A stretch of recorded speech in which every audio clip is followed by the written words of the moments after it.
Welcome to English as a Second Language podcast, number 8, The Commute Home and Running Errands.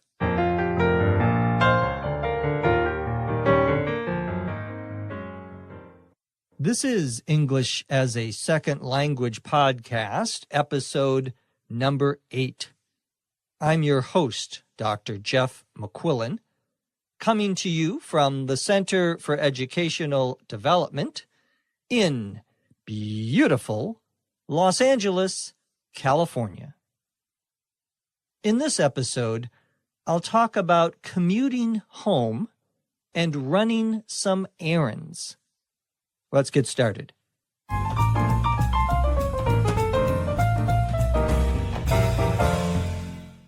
It's 5 o'clock and it's quitting time.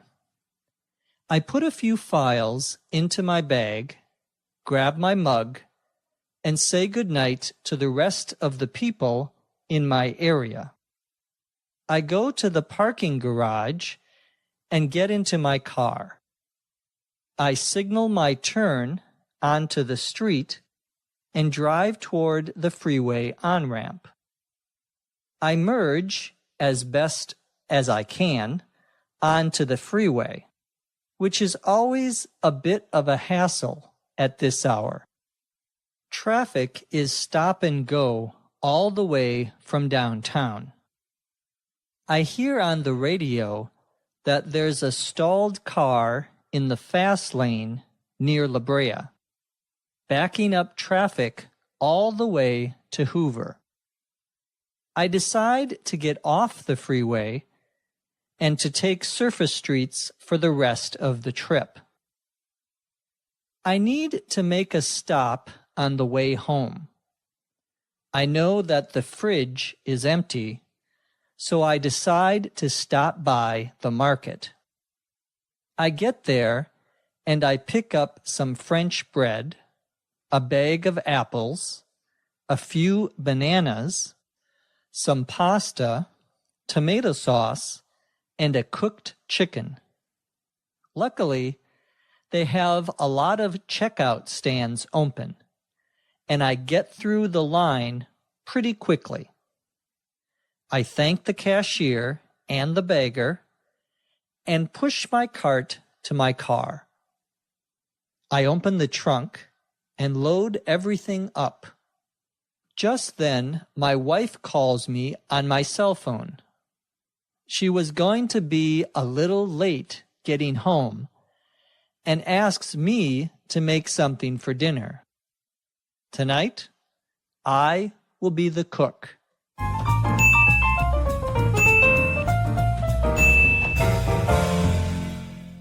This episode is called The Commute Home and Running Errands. Commute, you know, means driving back and forth from your house to your work. To run an errand, E-R-R-A-N-D,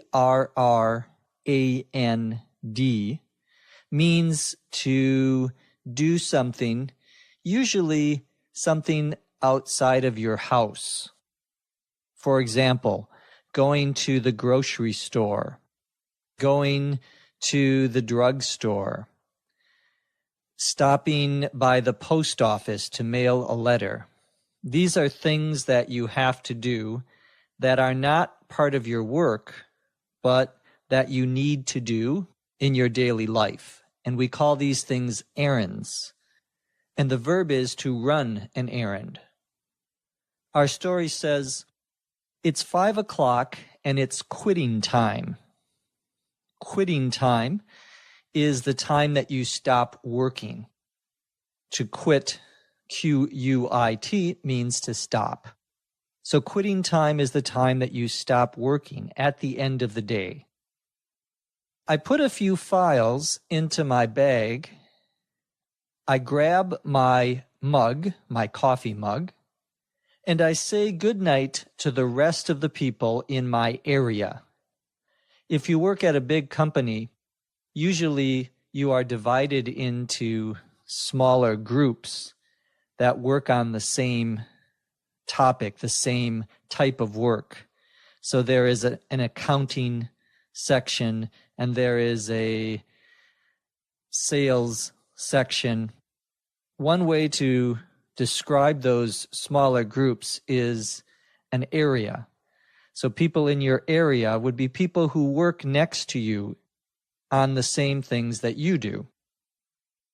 I go to the parking garage and get into my car. I signal my turn onto the street. To signal, S-I-G-N-A-L, means to indicate.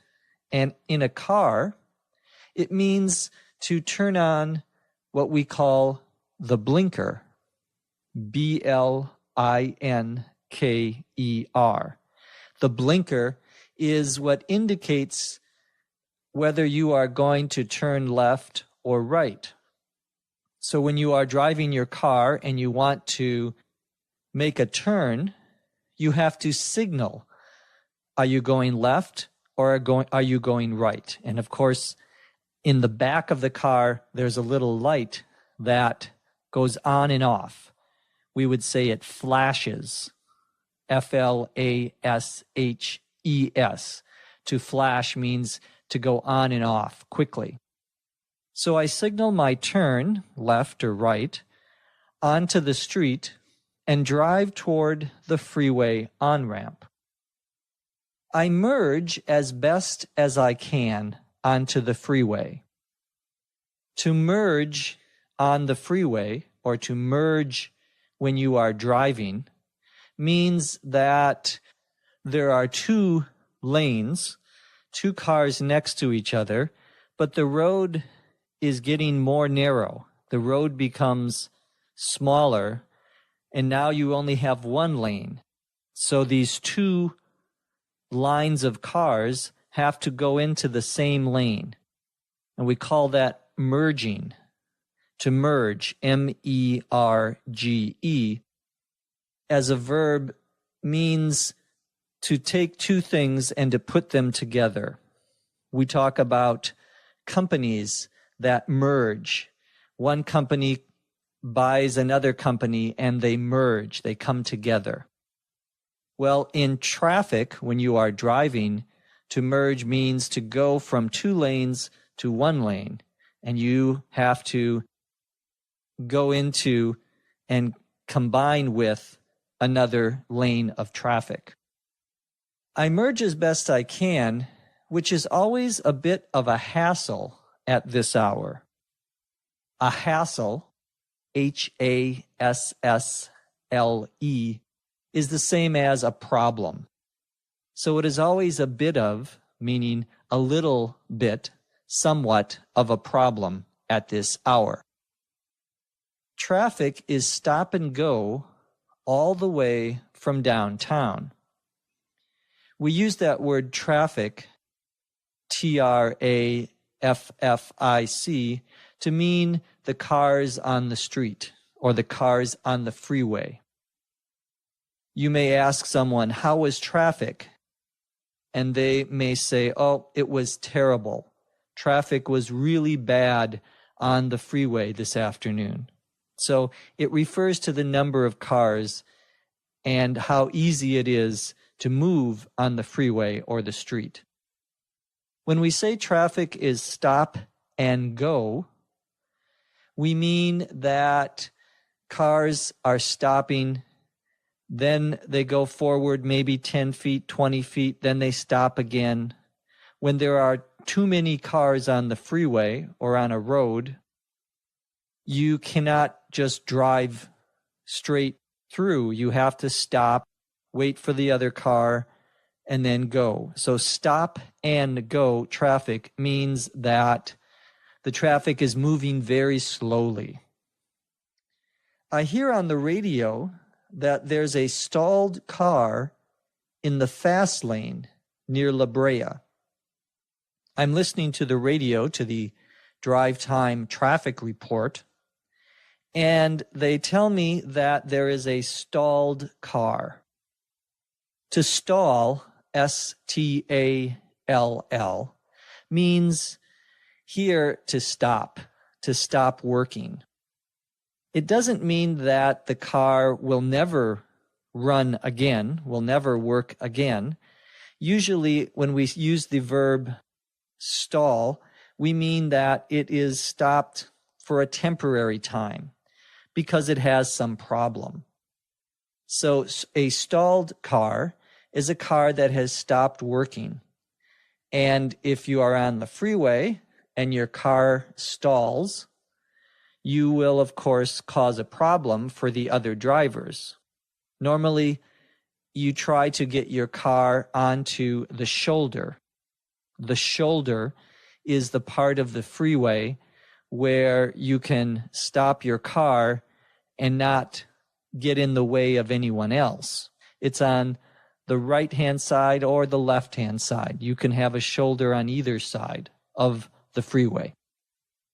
The car that is stalled is in the fast lane.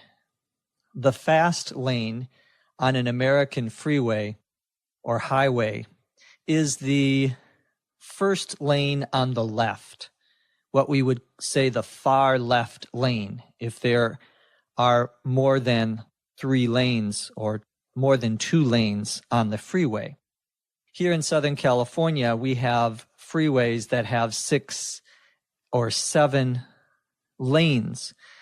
So if you want to go fast, normally you go to the lane that is in the far left, the first lane on the left.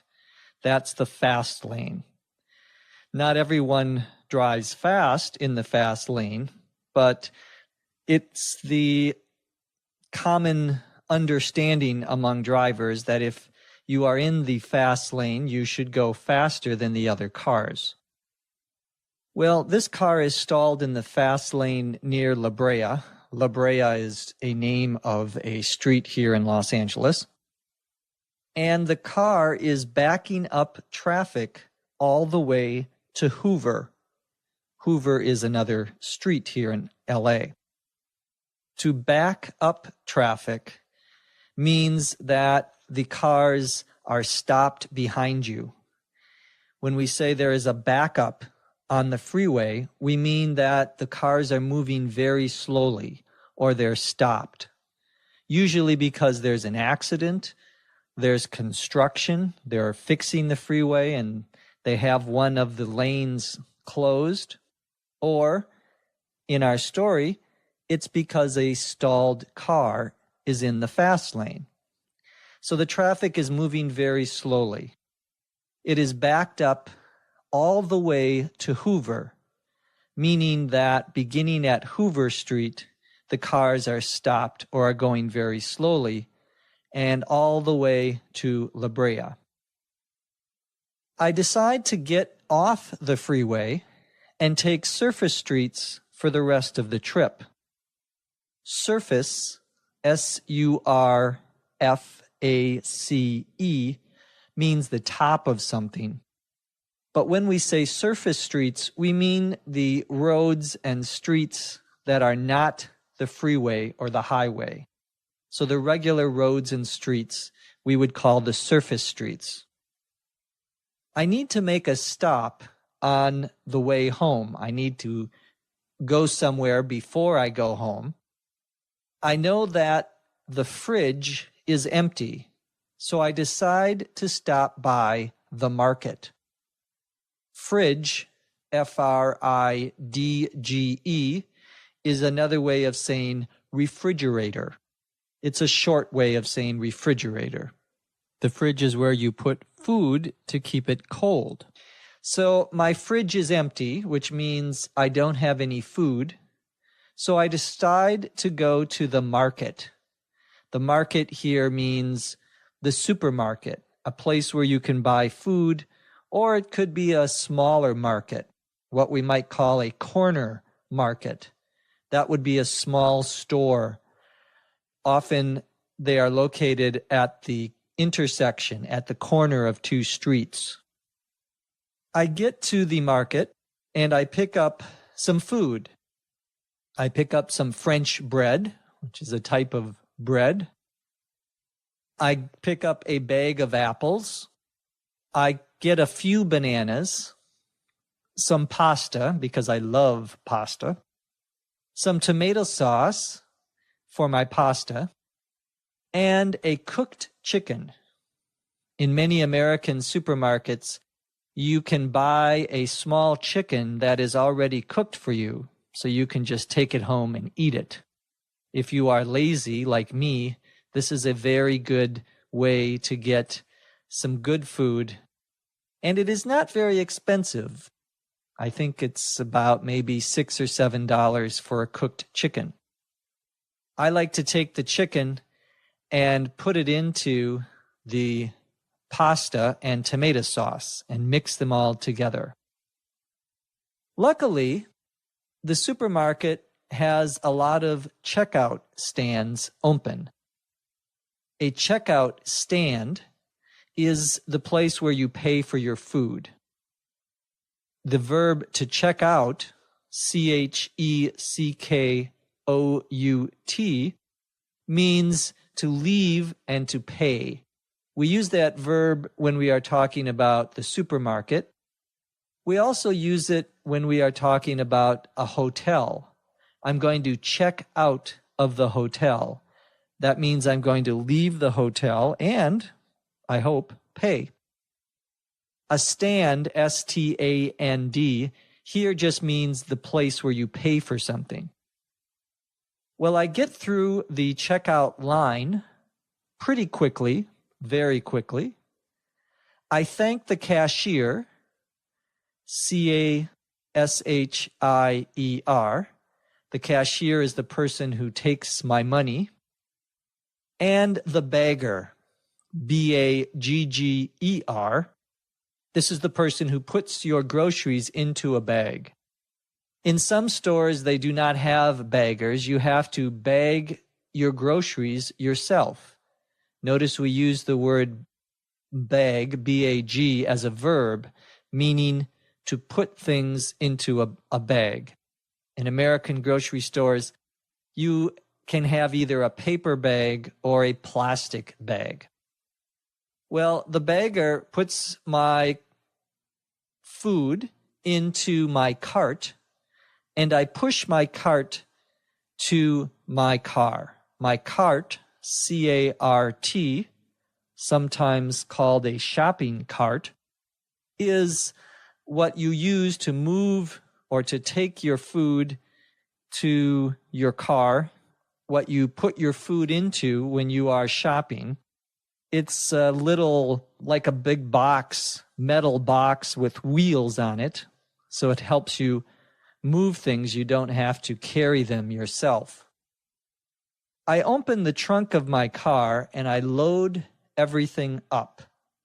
To load up means to put things into, in this case, your car. So if someone says, I'm going to load up my car, L-O-A-D, up, they mean they're going to put the things that they need to put into their car. We often use that verb when we are talking about moving something in your car or going on a trip. Just then, my wife calls me on my cell phone. She was going to be a little late this evening. She says she is not going to get home at her normal time. And so she asks me to make something for dinner. This is not a good idea, since I am not a good cook. But I, of course, say yes. Tonight, I will be the cook, the person making the food. Now let's listen to the story, this time at a regular speed.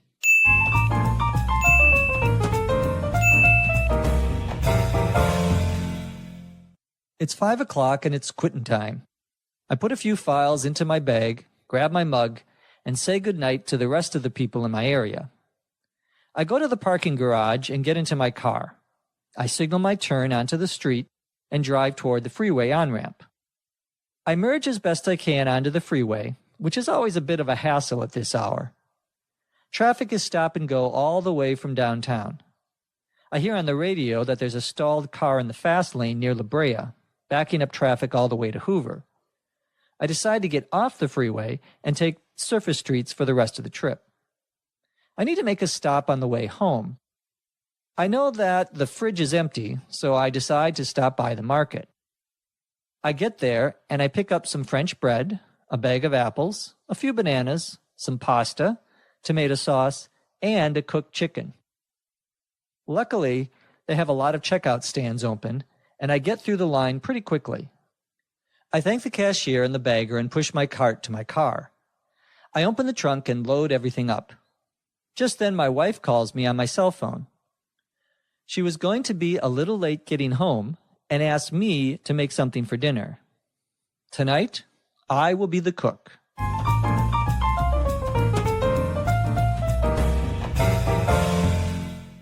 I suggest you load up your computer or music player with some of the great scripts written by our great script writer, Dr. Lucy Say. Thank you, Lucy. From Los Angeles, California, I'm Jeff McQuillan. Thank you for listening. Come back and listen to us again right here on ESL Podcast.